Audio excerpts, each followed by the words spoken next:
voir la suite de l'âge de Philadelphie.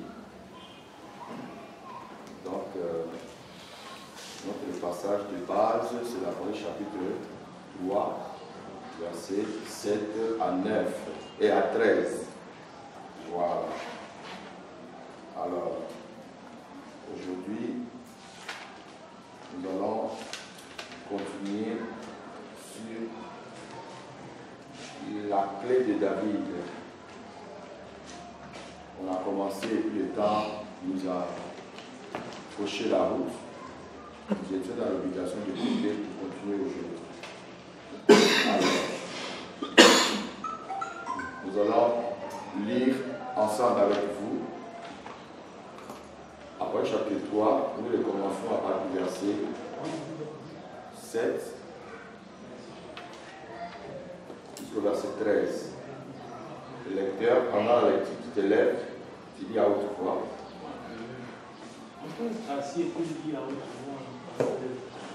Apocalypse 3, à partir du verset 7. Écrit à l'ange de l'église de Philadelphie. Voici ce que dit le Saint, le véritable, celui qui a la clef de David, celui qui ouvre et personne ne fermera, celui qui ferme et personne n'ouvrira. Je connais tes œuvres. Voici, parce que tu as peu de puissance et que tu as gardé ma parole et que tu n'as pas renié mon nom, j'ai mis devant toi une porte ouverte que personne ne peut fermer. Voici, je te donne de ceux de la synagogue de Satan qui se disent juifs et ne le sont pas, mais qui mentent. Voici, je les ferai venir se prosterner à tes pieds et connaître que je t'ai aimé. Parce que tu as gardé la parole de la persévérance en moi. Je te garderai aussi à l'heure de la tentation qui va venir sur le monde entier pour éprouver les habitants de la terre. Je viens bientôt. Retiens ce que tu as, afin que personne ne prenne ta couronne. Celui qui vaincra, je ferai de lui une colonne dans le temple de mon Dieu, et il n'en sortira plus. J'écrirai sur lui le nom de mon Dieu, et le nom de la ville de mon Dieu, de la nouvelle Jérusalem qui descend du ciel auprès de mon Dieu et mon nom nouveau. Que celui qui a des oreilles entende ce que l'Esprit dit aux églises. Aux églises. Gloire à Jésus. Ok. Selon l'histoire, on nous fait comprendre que la clé de David, c'est une addition dans l'action qui s'est passée dans la ville de Jérusalem. Nous trouvons cela dans Isaïe chapitre 22, le verset 15 jusqu'au verset 24. Là, on nous parle réellement d'un changement qui se produit entre le gouverneur Eliakim et le gouverneur Shebna. Shebna fut le gouverneur du temple, ou alors du palais royal. Mais Shebna était un gouverneur infidèle au roi. Alors, l'infidélité seule pourrait aussi destituer celui qui avait le droit sur le palais. Automatiquement, on nous fait comprendre que Shebna a été remplacé par Eliakim qui était fidèle au roi. C'est-à-dire quoi? Au temps du roi David, le palais royal était gardé. Et il y avait la personne que le roi avait beaucoup plus de confiance. C'est à lui que le roi remettait la clé du palais. Amen. Donc la clé du palais était remise à un gouverneur. Le gouverneur du palais, il était à la fois le gouverneur de la ville et à la fois le gouverneur du palais. Le palais royal. Amen. Ici, on parle de la clé de David. C'est-à-dire que le palais royal de David était gardé par un gouverneur qui avait la clé du palais. Et c'est comme ça fonctionnait au temps du roi David. Donc, quand ici on nous parle de la clé de David, on fait référence à ce qui s'est passé à ce temps-là d'abord. Comme la Bible dit que l'Ancien Testament est l'ombre de bien à venir. C'est-à-dire que les choses qui s'est passées à ce temps-là, c'est des choses qui ont un reflet à une réalité de Christ et l'Église. Est-ce qu'on se comprend? Voilà. Je prends par exemple ici en Côte d'Ivoire, nous avons l'hôtel de ville, le palais de l'hôtel de ville. Hein. Si vous allez là-bas, le gouverneur de la ville d'Abidjan, je vois c'est Mambré, non? Bébé Mambré. Voilà. Et quand il reçoit un visiteur important à l'hôtel de ville, symboliquement on lui remet une clé. Ah bon? Vous n'avez jamais vu ça? Si, on lui remet une clé, la clé est grosse comme ça. Pour dire que la porte était vraiment ouverte. Il peut venir ici à tout moment et tout. Voilà. Donc, lui étant le gouverneur de la ville d'Abidjan, il possède quoi? La clé de la ville. Est-ce que vous comprenez ça un peu? Voilà. Donc, au temps de David, cela aussi a existé. Le gouverneur de la ville et du palais royal possédait la clé du palais. C'est ainsi qu'on parle ici de la clé de David. Est-ce qu'on se comprend? Voilà.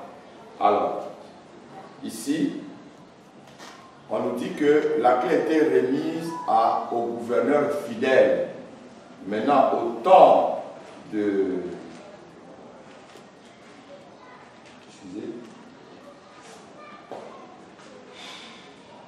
Au temps de David, quand lui-même il remarque que le gouverneur n'est pas fidèle, il est obligé de lui arracher la clé pour donner ça à quelqu'un qui est fidèle. Donc ça nous ramène déjà à une réalité. On remet la clé à la personne qui est fidèle aussi à la parole de Dieu. Amen. Voilà. Maintenant, dans la réalité, Jésus-Christ arrive. Jésus arrive, il commence aussi à parler de clés. Si nous prenons par exemple, on peut lire ça rapidement dans Matthieu chapitre 16, je crois. Matthieu 16.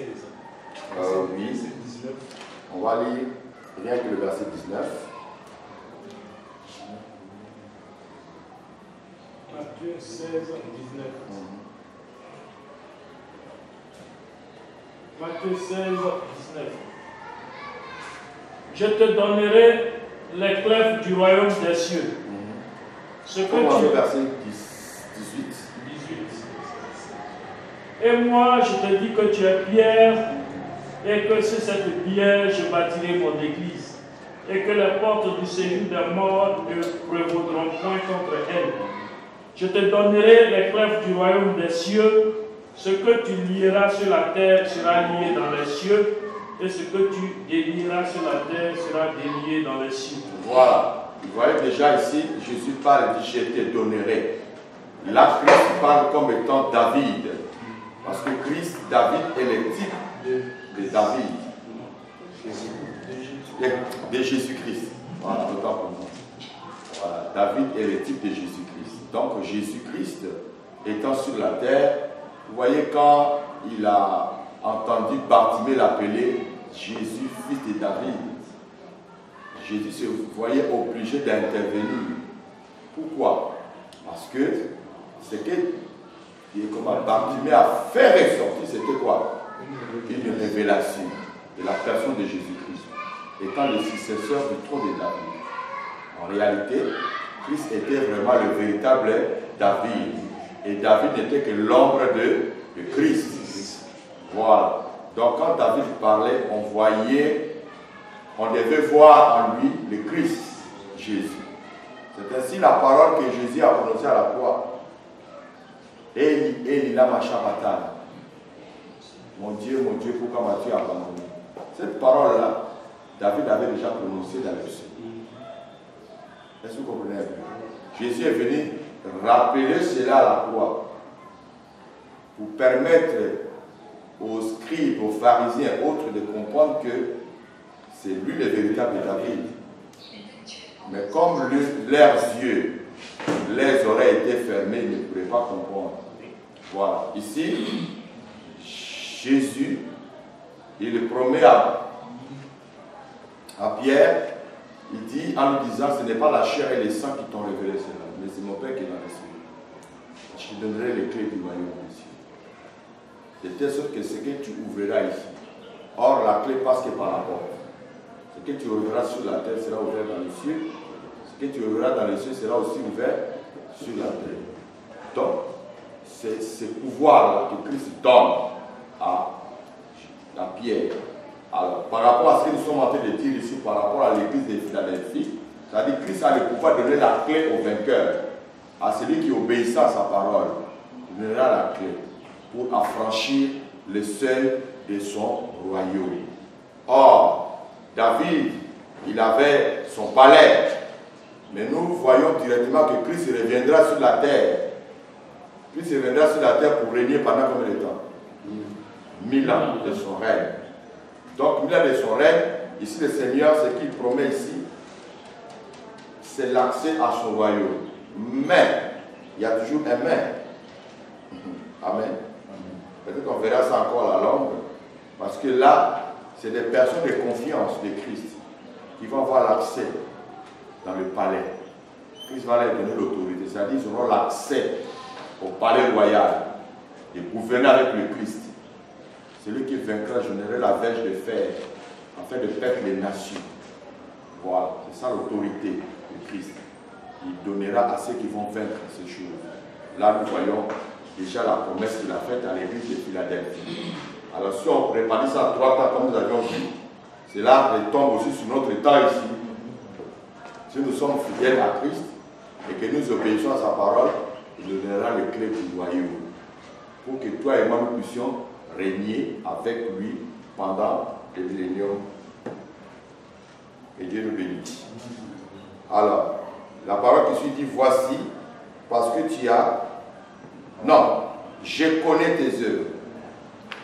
Wow. Je connais tes œuvres. Ici, c'est Jésus qui parle à l'Église.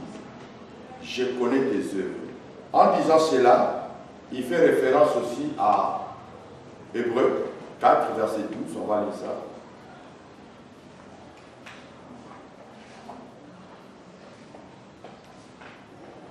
Hébreux 4, 12. Car la parole de Dieu est vivante et efficace, plus tranchante qu'une épée, quelconque à 2 tranchants. La parole de Dieu est efficace et vivante, plus tranchante qu'une épée à 2 tranchants. Vas-y. Pénétrante jusqu'à partager âme et esprit, jointure et moelle. Jointure et moelle. Elle juge les sentiments et les pensées du cœur. Voilà. La parole, elle juge les sentiments et les pensées du cœur. Vous savez, dans les débuts de l'église que je dirigeais, à l'époque c'était Parole et Vie, j'avais des dames qui me créaient vraiment de la merde dans l'église. Je les ai supportées en me disant que l'église était encore jeune, il fallait être patient. Mais à la longue, c'était vraiment une erreur que j'avais commise. Vous savez, il y a des personnes qui ont un mauvais comportement dans l'église, qui ne doivent pas être patient avec leur comportement. Quand tu réalises que leur comportement commence à détruire l'église, il faut forcément frapper. Il ne faut pas dire que non, c'est encore des enfants, les seuls étant autant, il est en train de polluer l'œuvre de Dieu. Quand il va corriger, frère, les conséquences, ça ne s'efface pas vite. Là, c'est un conseil que je vous donne. Vous n'avez pas encore expérimenté, vous l'avez déjà expérimenté, il faut faire attention. Comme je l'avais dit la semaine passée, il y a ceux qui sont de Dieu et il y a ceux qui ne sont pas de Dieu. Il faut toujours avoir les discernements. Alors moi j'ai pris mon mal à patience, j'ai commencé à patienter, puis la même j'ai patienté, elle a dosé encore des mauvais comportements qui ont commencé à polluer l'église, et cela a duré pendant des années. Le jour où j'ai tapé, c'était déjà trop tard. C'était déjà trop tard, frère. Ça m'a coûté ce qu'il allait me. Jusqu'on allait jusqu'au tribunal. Jusqu'à les femmes là, ils ont pris les devants pour récupérer même l'église et les terrains de l'église. C'est une expérience qui m'a beaucoup marqué. C'est ainsi que quand je fais un mauvais comportement, elle fait non, je sais que toi tu n'as rien vécu encore. Moi je suis quelqu'un qui a croisé les lions. Toi tu ne connais rien encore.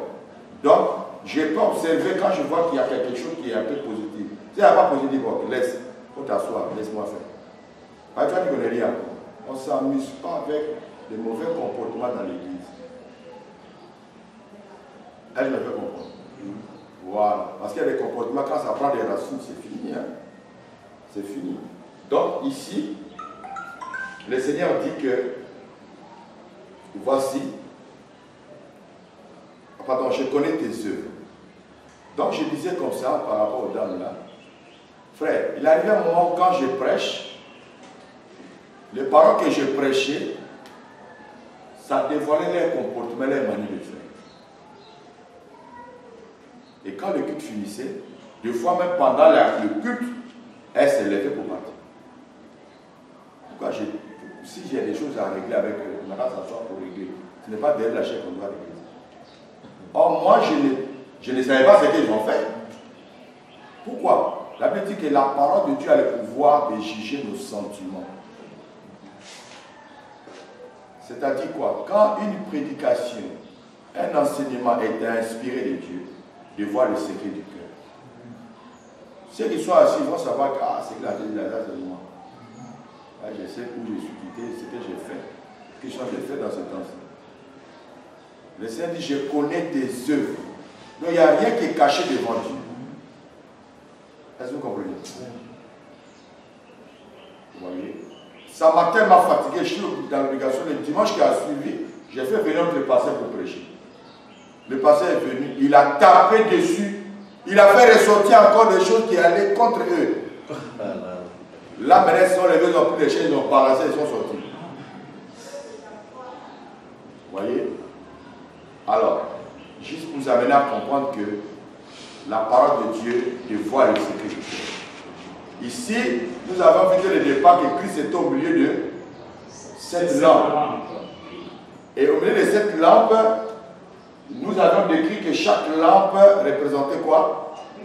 L'église.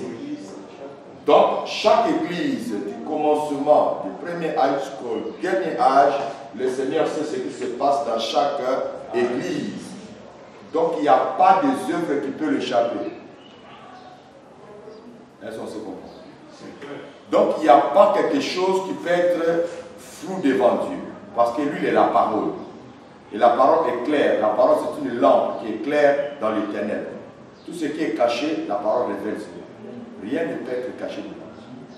C'est ainsi que le Seigneur parle déjà à l'église de Philadelphie, aux âges, aux églises locales, que je connais tes œuvres. C'est-à-dire, rien ne peut être caché devant Dieu. Voilà. Maintenant, la suite, il dit.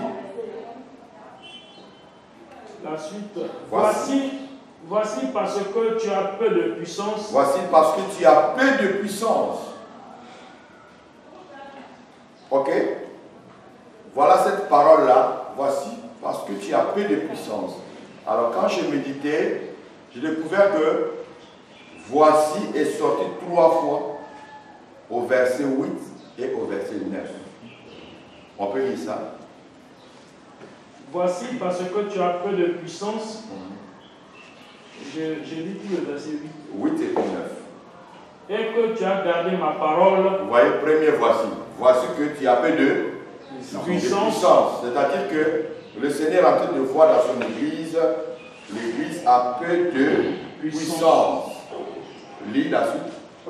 Et que tu as gardé ma parole. Et que tu as gardé ma parole. Que tu n'as pas renié mon nom.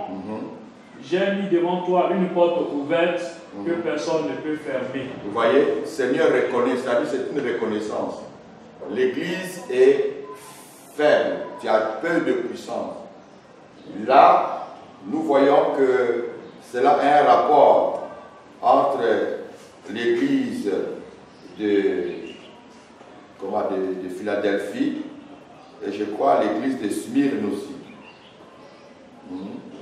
Tu es pauvre malgré que tu sois riche. Les deux églises, Dieu le voit à même niveau.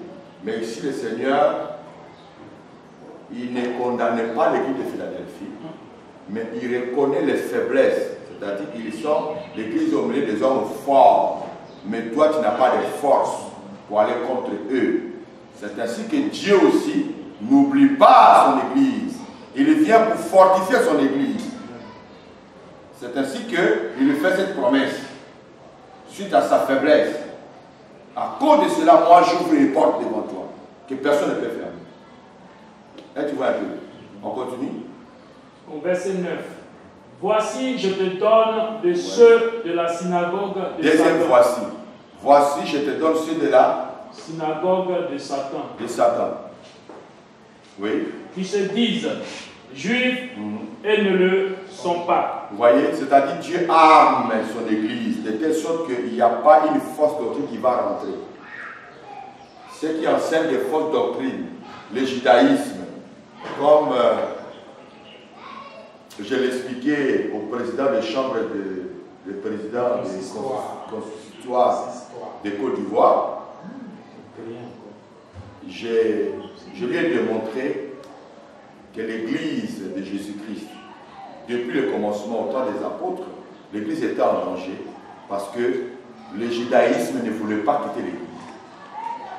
Le judaïsme voulait forcément s'implanter dans l'église. Et que nous continuons toujours à appliquer la loi de Moïse. Les apôtres ont vécu cela.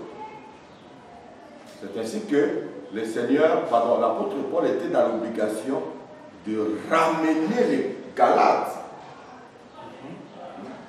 en leur disant, Galates dépourvus de sens, qui vous a fasciné? Et c'est pour les œuvres de la loi que Christ est mort pour vous. Vous n'êtes pas sauvés par les œuvres de la loi, vous êtes sauvés par la foi en Jésus. Tu vois? Donc Paul était dans l'obligation d'expliquer aux Galates la différence entre la loi et la grâce. Maintenant, à notre temps, l'Église est menacée par deux fortes religions. Il y a le judaïsme et le catholicisme qui viennent s'ajouter.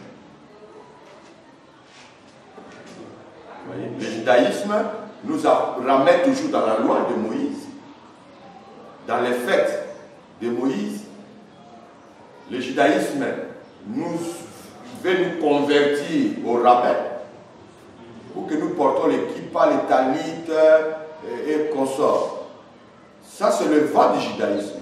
Le catholicisme, c'est eux qui nous ont envoyés dans les touches. Les touches, les bâtons en main et tout cela. Ça, c'est un vent catholique. Ça, vous entendez archevêque. C'est un vent catholique qui frappe l'église aujourd'hui. Et c'est très dangereux. Les apôtres ont vécu ça à leur temps. Et nous, ça commence à s'accentuer très grave.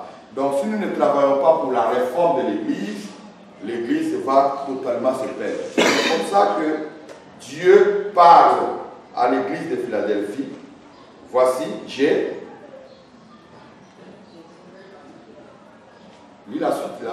Non, pas la suite, tu reviens un peu sur le. Verset 9. Voici, je te donne de ceux de la synagogue de Satan. Qui se disent juifs. Et ne le sont pas. Mais qui mentent. Voici. Dieu les a livrés à l'église. Livrés à l'église veut dire simplement qu'ils ont tenté d'entrer mais n'ont pas pu. Ils sont en bas de l'église. L'église a réussi à le prouver que vous êtes des faux juifs. Voilà. Donc, aujourd'hui, les faux juifs, c'est ceux qui appartiennent à ce qu'on appelle la cabale juive, qui est rentrée dans l'église. Amen. Maintenant, regarde la dernière. Voici. Troisième voici. Il dit voici. Je les ferai venir. Se prosterner à tes pieds. Se prosterner à tes pieds. Voilà l'autorité maintenant Dieu donne à l'église devant ces juifs. Et ça a commencé par l'état de faiblesse. Dieu connaît ton état de faiblesse. Et suite à ton état de faiblesse, il ouvre une porte devant toi que personne ne peut faire. Et 2, il livre devant toi les faux frères, les faux juifs. Et à la fin, il dit, ils viendront se prosterner devant toi. Donc, c'est un peu large la partie là.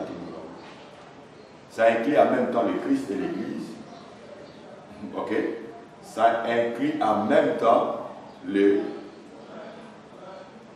royaume de Christ face au monde, aux nations. C'est ce que quand on va continuer au verset 9 là, on va voir encore c'est la même chose. Parce que Dieu parle à Israël, automatiquement il y a Christ qui se manifeste à l'intérieur. Qu'est-ce que je veux dire par là? Si on prend le cas de Joseph, Joseph a été faible devant ses frères. Pourquoi? Ses frères étaient plus nombreux que lui. Or, c'est lui qui avait la destinée de sa famille. Mais il fallait tuer cet enfant. Il fallait l'écraser. Joseph ne pourrait pas le résister. Plus quoi? Parce qu'il était faible. Et il était seul.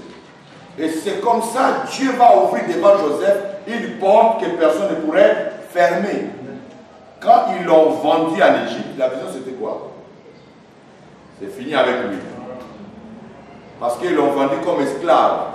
Celui qu'on a vendu comme esclave, il va servir et puis fatiguer quelque part et puis oublier quoi.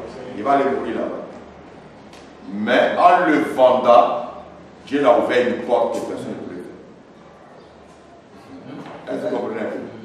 Maintenant, quelques temps plus tard, il va maintenant livrer ses frères à lui. Vous voyez, deuxième étape. Il va livrer maintenant, ses frères vont venir d'eux-mêmes. Vous voyez? Ils vont venir d'eux-mêmes. Nous, on a fait, on est venu payer à manger ici. Sans se rendre compte que celui qui était en face de ses propres frères. Vous voyez?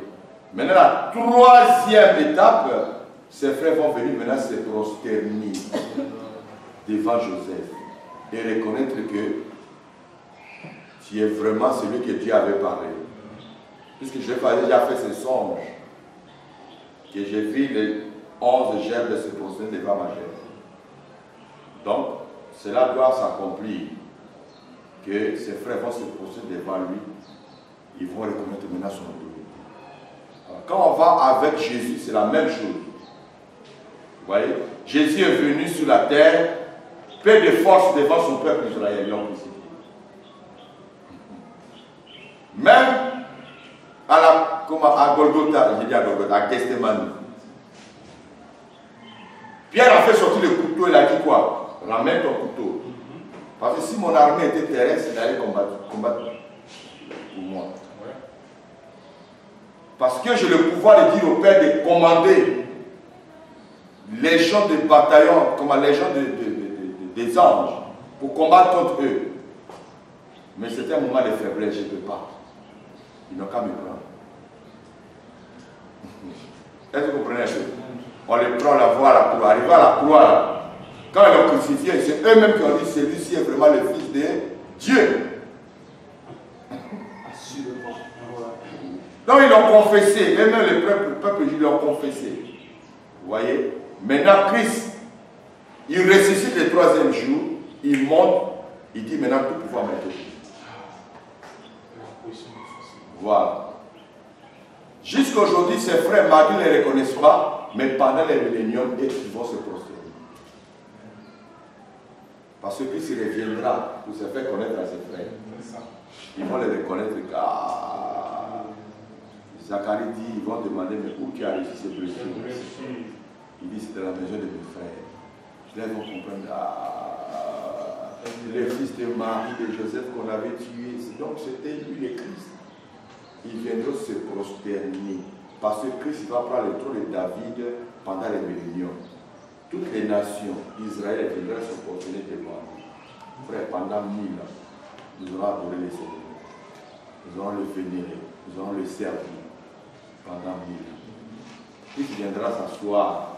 C'est comme ça, quand tu vois la vision déjà de Daniel chapitre 2, la statue de Nebuchadnezzar, Daniel 7, Daniel 8, tu vas comprendre réellement que tous les 4 parties statiques seront brisées par la pierre qui sera détachée de la montagne sans le secours d'aucune main, qui est le royaume de Christ, qui viendra mettre fin à tout ce royaume.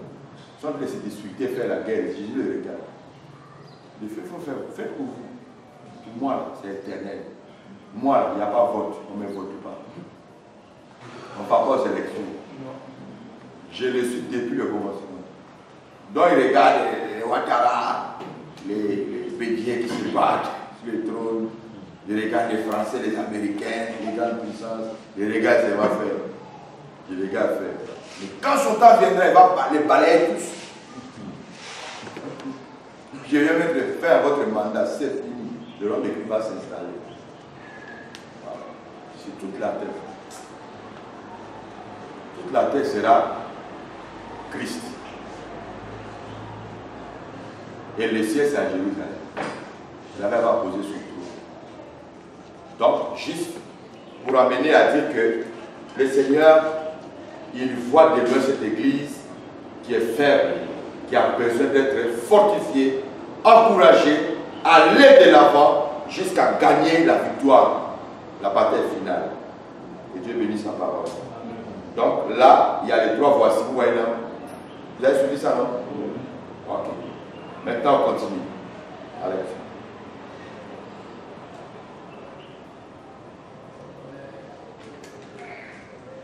J'ai mis devant toi une porte que personne ne peut fermer. Le verset 10. Parce que tu as gardé la parole.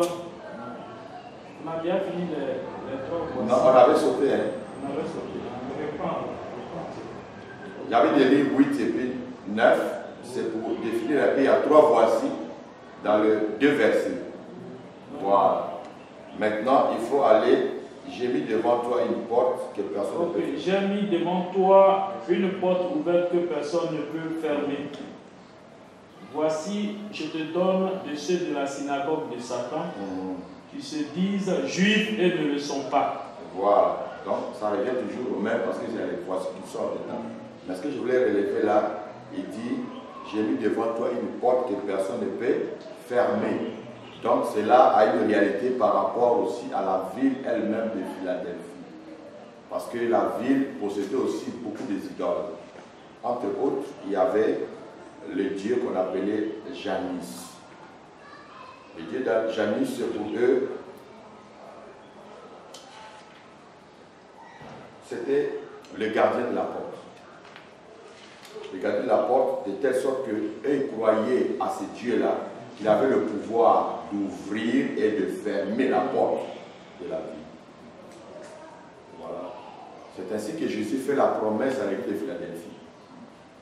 J'ouvre une porte devant toi que personne ne peut fermer. C'est-à-dire parler indirectement à Janus, ce Dieu-là.